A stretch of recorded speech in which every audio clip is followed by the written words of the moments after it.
আর্টিস্টের কাছে সব থেকে ইম্পর্টেন্ট হলো ক্লায়েন্টের ভরসা অর্জন করা। Hello everyone, welcome back to another mini blog. আজকে আমার অ্যাপয়েন্ট ছিল সোনারপুরে। আর তোমরা সবাই জানো লাস্ট মান্থ জুড়ে ওয়েদারের এত বেশি মুড সুইং হয়েছে যে ব্যাগের ছাতা সানগ্লাস দুটোই ক্যারি করতে হচ্ছে। দেন ক্লায়েন্টের লোকেশানে চলে এলাম, আর লোকেশান চিনতে একদমই অসুবিধা হয়নি, জাস্ট বিকজ এটা আমার অনেক পুরনো ক্লায়েন্ট। আর ক্লায়েন্ট কোনো এক তার ফ্রেন্ডের সঙ্গে কথোপকথনে বলছিল যে আমি যখনই মেহেন্দি পড়ি সাহেবাদ থেকেই পড়ি, সাহেবাদ ছাড়া আমি মেহেন্দি পড়ি না। এই কথাটা শুনে আমি তো পুরো আকাশে উড়ু উড়ু। অনেস্টলি স্পিকিং, মানুষজন যখন এত বেশি ভালোবাসা আমাকে দেয় না, সত্যি কথা মনে হয় যে কোথাও না কোথাও আমার কষ্টগুলো একটা সার্থক অর্জন করেছে।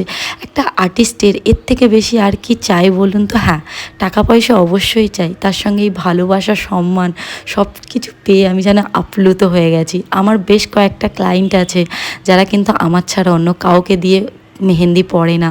মানে এক দুদিন যদি ওয়েটও করতে হয় তাও করবে, কিন্তু আমার দিয়েই মেহেন্দি পড়াবে। কোথাও না কোথাও গিয়ে এটা আমার কাছে অনেক বড় একটা পাওনা। এনিওয়ে, তারপরে টুকটাক খাওয়া দাওয়া করলাম, ঝগড়াঝাটি দেখলাম, আর এই সুন্দর চাঁদ দেখতে দেখতে বাড়ি চলে এলাম। টাটা।